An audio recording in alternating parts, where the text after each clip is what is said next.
always be yourself, unless you can be Batman.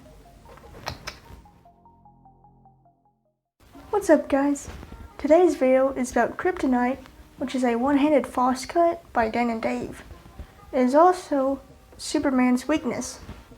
Come at me, bro. I'm your Kryptonite. But anyway, in this video, I'm going to show you the mechanics, and then I'm going to troubleshoot Kryptonite, the card flourish. I'll also leave in the description box below a demo by Anyone Worldwide and a tutorial by Sedimental. So anyway, let's get started. Alright, so to do Kryptonite, you need to know the revolution cut and the triple cut. Now, I'll leave some tutorials down below for both of those cuts, but I'll go over them really quickly right here. So for the revolution cut, it basically hold the deck in straddle grip, lift half or less of the packet on top, then you move your index finger to the long edge and grip the top packet between your thumb and index finger, and you can rotate it until your ring finger can contact the same long edge next to your thumb.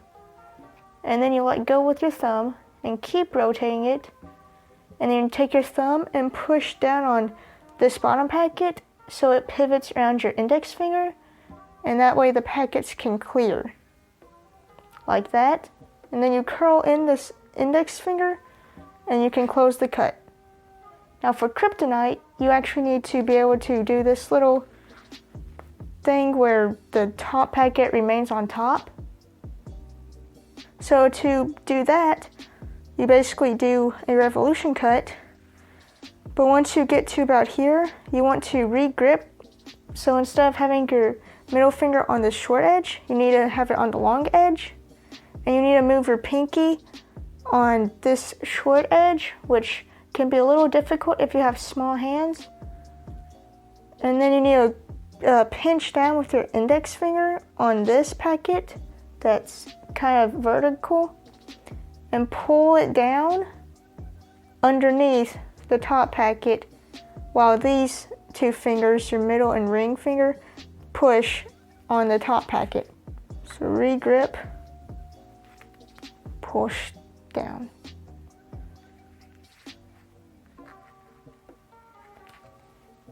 Now sometimes your muscle memory will cause you to want to curl in your index, but you need to remember to bring it back up to pinch down on this packet. For the triple cut, you basically start by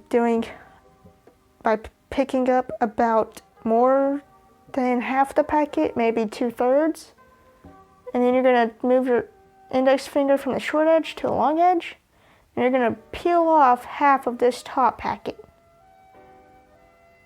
And now you're going to relax your middle and ring finger and bring it and move them downwards, while your index finger and thumb move these two packets upwards. And this top packet slides on this nail of your index finger. So without this top packet, it's kind of doing this.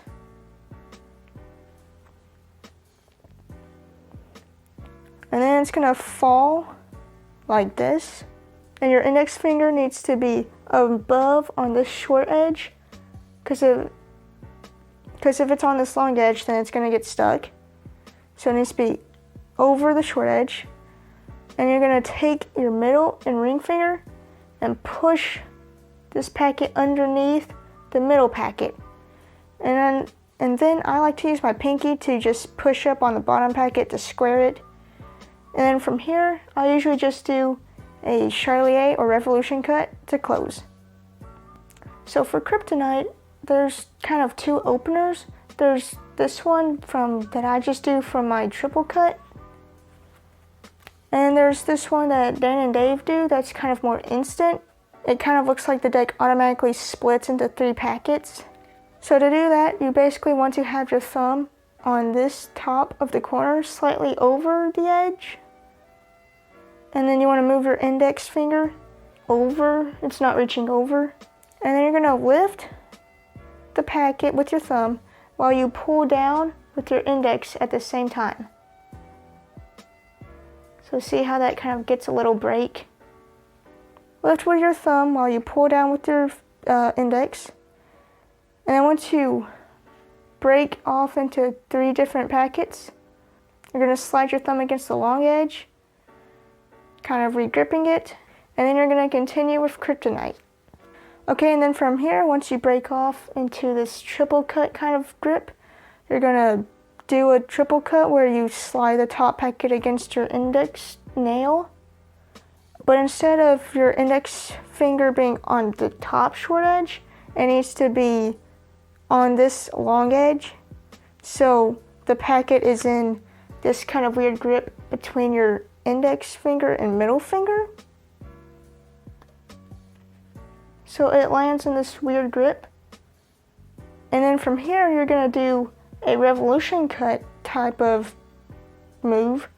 And you're gonna rotate this top packet with your thumb and index finger until your ring finger can contact the long edge. And then you're gonna rotate it more until your middle finger can contact the long edge and your pinky can contact the short edge. And then from here, you're gonna straighten out this index finger where it's out of the way so this top packet can go back on top. And it kind of just falls. And then from here, you're gonna take your index finger and clamp down on this top packet. And it kind of just moves out of the way while this bottom packet, you do like a judo flip or scissor cut kind of closer where you apply some pressure with your ring finger and pinky on this corner to where it pivots upwards while you pull down with your index finger and you push to the side with your middle and ring finger and it closes. Open into 3 packets, slide your thumb against the long edge, slide the top packet on your nail, land in this weird grip with the bottom packet, rotate the top packet like a revolution cut until it contacts your ring finger, keep rotating until it contacts your middle finger, and then move your pinky to the short edge, straighten out your index finger, so this top packet can fall back on top of the other packet. Clamp down with your index finger and apply some pressure to pivot this, what was the bottom packet, upwards, and pull down with your index finger and move that top packet back on top. Alright, so for troubleshooting, this grip where this bottom packet is might be a little uncomfortable, but it'll just take some getting used to. Now for me, the hardest part was rotating this second packet. So basically, you have to go all the way just to reach with the ring finger. And sometimes I had trouble reaching with the middle finger. So what I did was applied some pressure to this corner with my thumb.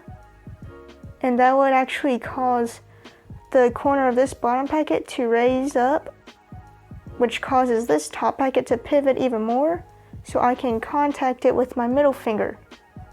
Kind of rotate this packet by pivoting it around your middle finger, your index finger, using your thumb. And when you're trying to regrip with the middle finger, try not to take your pinky and push this packet up, because that leaves for a not as good closer. If I'm trying to rotate this, I sometimes tend to take my pinky and push this packet up, and that makes it harder for the closer because it's kind of pinched between my ring finger and pinky, and I can't really close as well. So try not to push the packet up. That kind of naturally happens, and you want to not get into a habit of it. And then another thing is whenever I'm rotating this, sometimes I would rotate this bottom packet too much with it, and it would actually get stuck right here where the long edge is contacting the pinky. It won't rotate back, but if it's the short edge, it will rotate back. So make sure you don't rotate this, what will be the bottom packet, too much. So re-grip with the middle finger, re-grip with the pinky. You might want to take your thumb and help rotate the second packet on this side. I wouldn't do that. It kind of ruins the flow and it's kind of a bad habit to get into. So just let it be gripped between your index and ring finger. Don't try and grip it with your thumb. And this grip with your index and ring finger can be very difficult. It just takes some practice, and sometimes also that's just like not the most comfortable grip. And if you practice for an extensive amount of time, you might have some pain or whatever because of practicing too much. So take breaks. One more thing with rotating the second packet is whenever you rotate it, don't rotate it too much to where it clears the bottom packet, because then you can't return it to the top and it just squares up with this packet. So basically make sure it's always above this corner and then you can return it. Now sometimes if I practice this too fast, this rotating, I may drop cards, or sometimes I have trouble closing because this bottom packet is stuck underneath my index finger. So you have to move your index finger more out of the way. You have to stretch your hand out. What helped me was to push up with my middle finger while pulling down with my ring finger and pinky finger, and also keeping all these fingers bent. Sometimes I may try to have a straight pinky finger and that just doesn't work out as well. That's just something I found. So just take note of how that position is with my fingers. This little finger can make a big difference on how well your Kryptonite looks or how well you perform it. So basically you want to, after you start to rotate this, you want to grip it with your ring finger, but you also want to re-grip as soon as possible with your middle finger and pinky finger.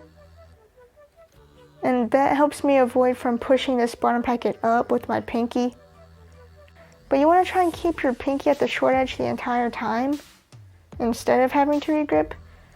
But if you need to re-grip because your hands are too small, then re-grip, of course.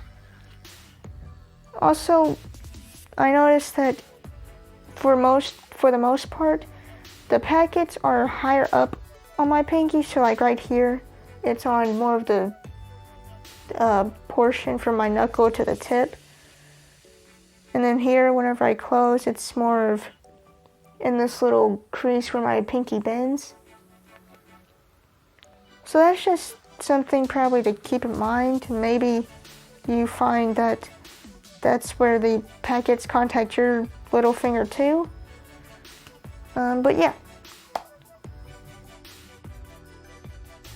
Thank you so much for watching. Hopefully now you can start learning Kryptonite or continue learning Kryptonite. I don't think it's too difficult to learn because it's in your non-dominant hand and you can just practice while writing or something. But anyway, if you have any more questions, be sure to leave them in the comments below. And while you're down there, be sure to hit the like button and the subscribe button if you haven't already. And I'll see you next time.